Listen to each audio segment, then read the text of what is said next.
Chicago, Illinois, a city with a proud sporting heritage and birthplace to one of the USA's finest Premier League imports. It wasn't until Brian McBride was in his late 20s, though, when Preston North End and David Moyes came calling, that a chance in England would first arrive.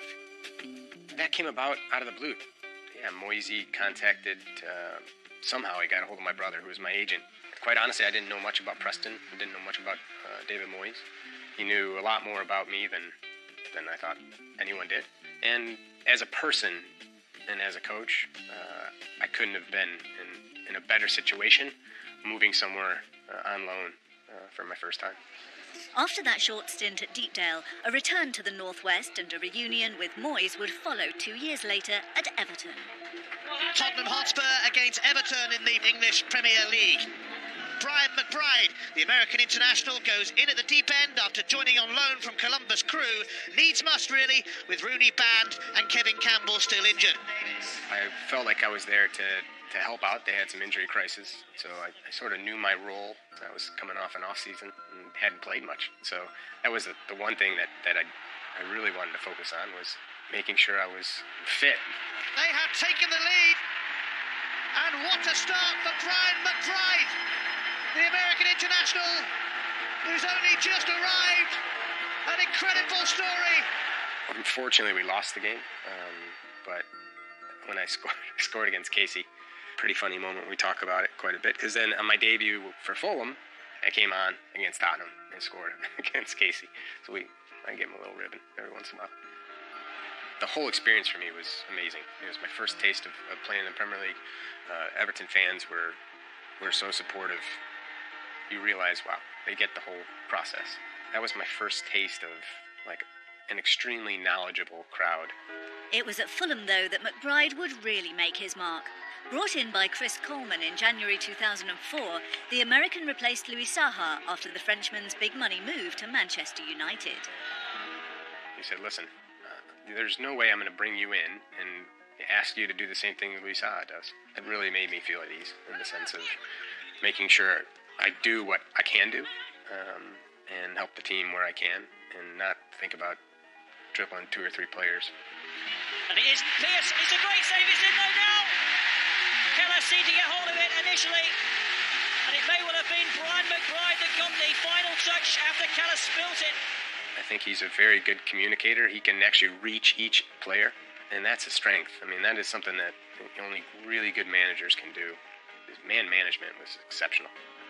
For a man from Chicago, the old world atmosphere at Craven Cottage was also something McBride would come to savour. I was coming from Major League Soccer and national team stuff, where you're playing in these huge football stadiums for the most part. When I went to Craven Cottage, just the whole explanation of why it's called the Cottage, it just created a deeper feel of family. It brings you back to years gone by. It just creates a great atmosphere, and you get a feeling before you even step on the field. Difficult bouncing ball there. Oh, and he's given it away to McBride! McBride's first Premier League goal of the season. Brian McBride is in again. Fantastic finish. McBride was hitting the high notes, but Chris Coleman wasn't. A run of 7 winless matches saw him replaced in April 2007 by Lawrie Sanchez. It certainly felt like things were going against us. A lot of times you can't get out of it. And quite honestly, even though they let Cookie go, we all were still confident that we'd be fine. Welcome to Craven Cottage for the Premier League encounter between Fulham and Middlesbrough. Well, there's an early air of optimism around this part of West London. I was so proud to be able to wear the armband and lead the guys out. And so it starts off pretty well. Smertens continued his run, hooks it back in towards Eddie McBride, surely! 1-0 to Fulham. McBride's hurt himself in scoring. Ball comes in, I trap it. Schwarzer's coming across. I know I've got at least a split second to take a touch. As soon as I hit the ball, my quad tendon ruptures. My kneecap's in my shin. I was just kicking a soccer ball. No one touched me. So it was a big blow. McBride's an inspirational figure, captain this season, but it looks a serious injury. But time to applaud the crowd who are applauding him off the pitch. He's a real big figurehead here at Fulham. McBride never played under Sanchez again. Roy Hodgson took over in December, but it was the same old story in April 2008. With 3 games remaining, the Cottagers were 5 points from safety. It's a huge chance for Fulham! He scored! Amazing! And they may still go down, but they're really going down fighting. The biggest moment, I think, of that whole change of attitude was the Man City game. Coming back and winning it, you could feel it in the locker room. Like, it chills just thinking about it. That game sort of changed our whole path. Fuller. It's Watford Bright! Brilliant goal for Fulham! A massive goal for Fulham! And a captain's contribution from Brian McBride. We didn't win anything. The only thing we won is the ability to stay in the Premier League, but it felt like we had won the championship. And have it be climactic like that with a Danny Murphy headed goal. One goal for Fulham turns it all around, and there it is! Danny Murphy! Gosh, it was a culmination of so many feelings. I'll never forget at the end of the game, all of us thanking the fans thanking us. Pretty cool memory. He's still remembered fondly at Craven Cottage. Voted Player of the Year twice, he even has a bar named after him there. When I set out to play professional soccer, it was all about trying to be the best I possibly could be. But to then have a relationship of respect from both sides, me to them and them back to me, is even a greater success. It's a huge honor. And I don't take it lightly.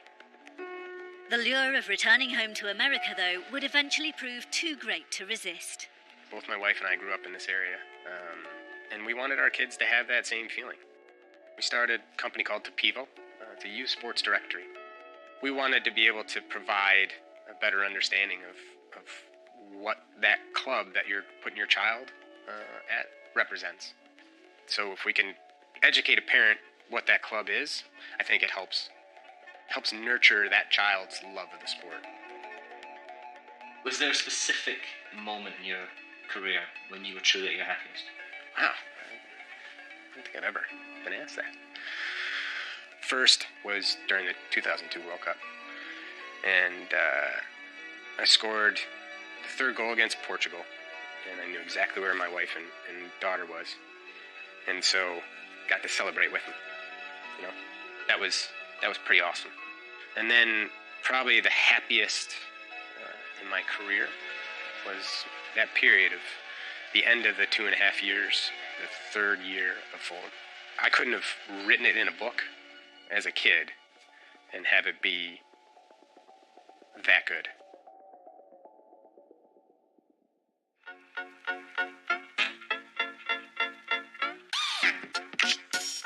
The smile is well and truly back on Santi Cazorla's face.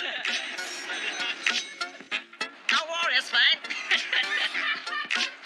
When an injury threatened not only his career, but also his leg itself, the midfielder's world submerged. But sophisticated surgery and a second chance with the Yellow Submarines has seen Cazorla resurface. Santi Cazorla! I went to look for other options, and my best option was Villarreal. It's a club that's always followed me. We'd stayed in touch all the time after I'd been away from the club. And after a few years injured, they really gave me peace of mind and gave me a lot of belief. It was the best place for me to get back into football. The best thing I'll take away from football when I retire is the love people have shown for me, most of all at Villarreal. They say that when you're threatened with losing something you love, you learn to cherish it more, and Cazorla is doing just that. Back in November 2016, an old injury flared up and set off a worrying chain of events that saw the Spaniard undergo 11 operations. No, it wasn't a serious injury, just a knock I got on international duty. But what happened was that instead of taking a rest, I kept training and playing through the pain. And then, because of all the injections I'd got in the same foot throughout my career, it meant the injury got worse every day. Well, basically, I couldn't even run. It was an unbearable pain that was getting worse, and I had to make a decision. I love football, and I played football for so long in pain, until the day came when I said, this is as far as I'm going. I'm going to take a break and see what I can do about this pain. The pain was caused by a gangrene infection which ate into his ankle tendon and could have led to an amputation. British doctors couldn't find a resolution, but Spanish surgeon Miquel Sanchez could. He cut off parts of Cazorla's forearm and thigh to attach to the problem ankle, then grafted skin from his tattooed arm to cover the wound. The doctors told me that I'd never been fully aware of the severity of my injury. I didn't think it'd be the end of my career, or that it'd have long-term health implications. I was just thinking about recovering. So as you know, there were some tough moments, like the infection and the bacteria, which ate 10 centimetres of my tendon. And then my surgeon, Miquel Sanchez, did a fantastic job. And I have to thank him for being able to play football again, because it was a really difficult operation. After nearly 2 years of upheaval and anxiety, Cazorla finally made a competitive return to the game he almost lost. The Spaniard started for Villarreal exactly 6 years after his Arsenal debut. I came here as an 18-year-old, and they welcomed me as one of their own and gave me the chance to play in the First Division and become a pro. To come back here has been a pleasure. It's home, and I can never repay the love people have shown for me. Cazorla had spent 9 years in La Liga before becoming a hit in the Premier League. With the campaign just 3 games old, he scored and assisted in a victory at Anfield. Podolski. Cazorla! 2-0 Arsenal! He went on to score 11 more goals and provide 10 more assists, a splendid debut season which saw him named Arsenal's Player of the Year. I got an offer from Arsenal, an offer I couldn't refuse, because I was at an age in which I ought to have taken this step forward, and to take a chance outside of Spain and at a club like Arsenal. I tried to make the most of it, and I think it was an enriching experience on all levels, both for me and my family. It's true that the players Arsenal had back then helped me a lot to improve as a player, and I think when you're playing alongside players of the standard of, say, Alexis Sanchez, Wilshere and Ramsey, everything is much easier. Oh, Cazorla! That's magical! And currently one of the best players in the Premier League at the moment, Santi Cazorla. When you represent a top-class club like Arsenal, you realise how much of a big deal the club is. And I got a lot more recognition for my efforts than when I was playing for other teams. At the end of the day, the infrastructure Arsenal have and the fact that they have fans around the world is amazing. And you realise this when you're there. Cazorla, shooting chance. Brilliant! Oh, what a goal! Santi Cazorla! That was stunning, and that's worthy of winning any match. Back-to-back FA Cup triumphs followed in Cazorla's next 2 seasons as the Spaniards' relationship with the fans and the manager blossomed. Cazorla! What a beautiful finish that was from Santi Cazorla. A smile on the face of Arsene Wenger. Well, I really respected Arsene, a coach who'd spent a huge amount of time at Arsenal. He conveys a lot of respect to you the first time you meet him. But what most surprised me is how close he is to people. The first day I came to Arsenal, he showed me the belief he had in me and his personal touch. He's really close to his players, and he's a down-to-earth person within the club. Well, as you know, Arsene did something very special. Before the first injury in Sweden, my contract was due to expire and the club had the option to extend it by a year. Just one day before my operation, he called me from his office and told me to sign the extension, so you go into the operation feeling better about things, and know that next season you'll be here. This is something I can't forget. It's more than a professional gesture, and the club were great with me. I have only words of thanks. It was great to represent them for so many years, and I wish them all the best. The Premier League is an unforgiving and impatient world, and after seeing their talismanic midfielder sit on the sidelines for 18 months, Arsenal chose not to renew his contract. I would have liked to have ended my time at the club playing football at the Emirates. Because of my injury and my contract, I didn't have the chance to say goodbye, which is what I always wanted to do. It's the kind of end nobody wants, but I'm really grateful to play for this club. It had a big impact on me. Most of all, I've realised just how great the club is now that I'm no longer there.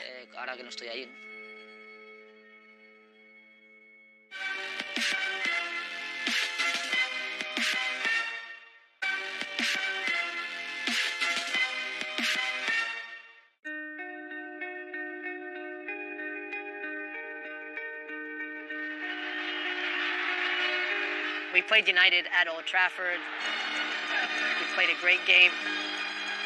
It could have gone either way at that point.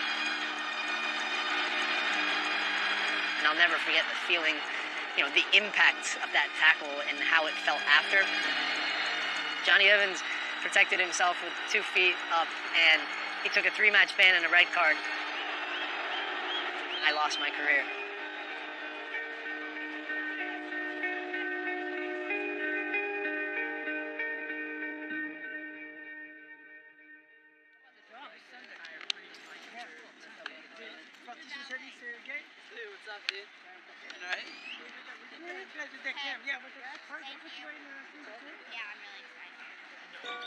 Yeah, this little pickup game we've developed is kind of came out of nowhere, and it's I personally am going to stand there and say it's the best underground pickup game in the world. Is it really? Do you have one? Well, Today we have Steve Nash, 2-time NBA MVP, 13-year-old phenom, Olivia Moultrie, who just signed a professional contract. If I think of the names that have played in this game in the past, you have, Del Piero and Sissoko, Christophe Dugarry, World Cup winners, MLS winners, Champions League winners. It's kind of a cool spot, and everybody knows through friends of friends that it exists in LA. So for me, it's an outlet to compete, to do what I love still, which is football. And even if it's not at the same level, it still gives me the satisfaction because football has given me everything in my life.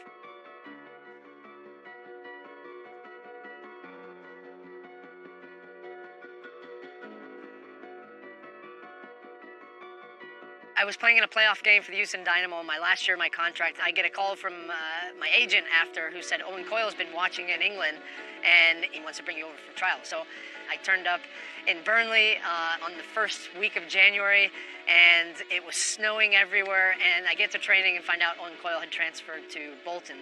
And I wasn't sure what was going to happen for me, but they actually ended up bringing me over to Bolton for the first day of training on his first day at the club. And, from that point on, it was the rest is history.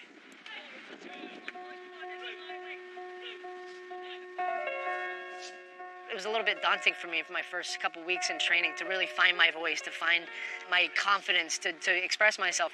I'm coming in not thinking I'm even in the squad. He pulled me aside into the changing room and he said, I want to start you tonight against Wolves. And I was thinking, okay, Gaffer, I'll give you what I've got.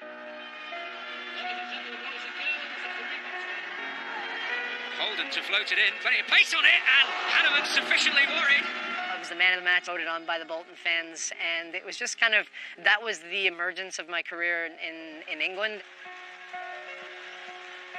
Really for Owen Coyle, as many of the guys like to banter me, saying that I was his prodigal son. But for him to have the belief in me and say, you're going to be my guy in the middle of the field, and I want you doing this every week. He was a coach that motivated players, that got the best out of players. For myself, being a young American, I needed somebody that believed in my talent and also pushed me to be better and challenged me. Actually, after my debut against Wolves, I went off on international duty with the U.S. team. Nigel de Jong broke my leg. I came back from that, made it back to the World Cup, and then the next season was the one where I really felt I was playing the best football of my career. Arriving is Holden. It's Almanda. Still Almanda. Wonderfully done! What a sensational goal!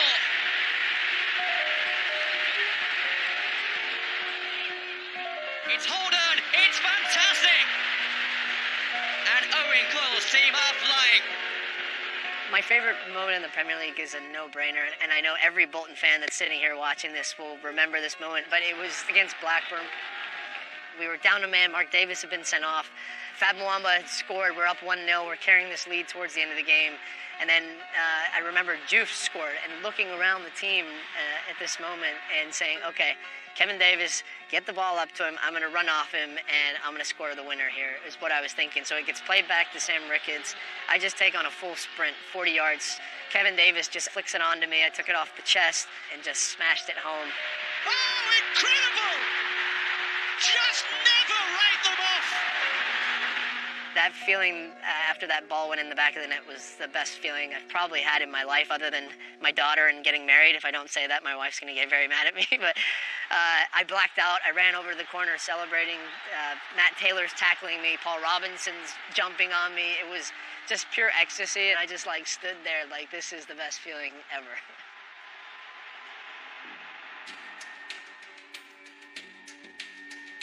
We were going away to Chelsea and having good results. We were beating the Wolves 3-4-0, and then we played United at Old Trafford. We were in the 80th minute. We played a great game. It could have gone either way at that point, and I'll never forget it. A ball skipped away from me. Johnny Evans and myself, we both come colliding for this ball, and I'll never forget the feeling, the impact of that tackle and how it felt after, because you're almost in shock. And I looked down and I could see inside my knee. I mean, my knee was cut wide open, and not really knowing in that moment what that meant. It wasn't until I actually went to have the surgery that they realized how severe the injury was and how long I was going to be out from that. It was so disheartening because I knew what we were building there, and I knew how good that team was, and I felt such a big part of it. So then to watch it crumble away the rest of that season and then get relegated the next year, and being honestly feeling helpless. It is all over for Bolton. Their 11-year Premier League adventure comes to an end. That was the hardest thing for me to deal with, as well as my injury, just missing and then seeing it not go well on the field. It's the hardest period in my life, for sure. I had surgery after surgery, and all the while you're fighting to achieve this dream again and to get back to what you did. It's helped me afterlife. I look back at that experience and say, I'm a lot stronger for having gone through that.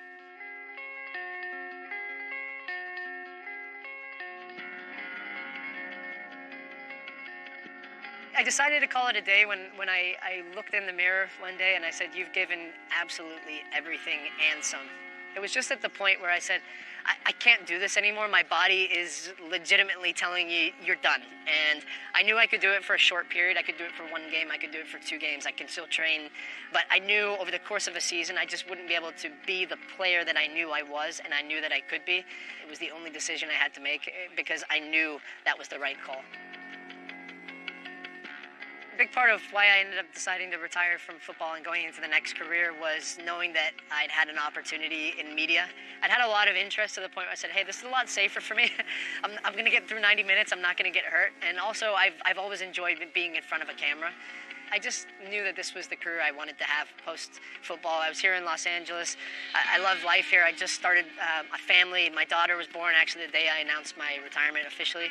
And it has been such a smooth transition and to a point now where I miss the game. I always will miss the game. I miss playing. I miss that competitive aspect. But I found different ways to supplement that. One of those being out here at this beautiful park playing our pickup game. $100 if you hit the camera. No regrets. Well, I mean, I'd be lying if I said I didn't wish I went in for that tackle with Johnny Evans that effectively, ended my career. But those decisions, and they happen so quickly. It is milliseconds, and when I think back to that incident, I was playing in the Premier League. I was living out my lifelong dream. As a child, I dreamed of having that. So, football has given me everything. It gave me my career. It's given me my life, and I love it.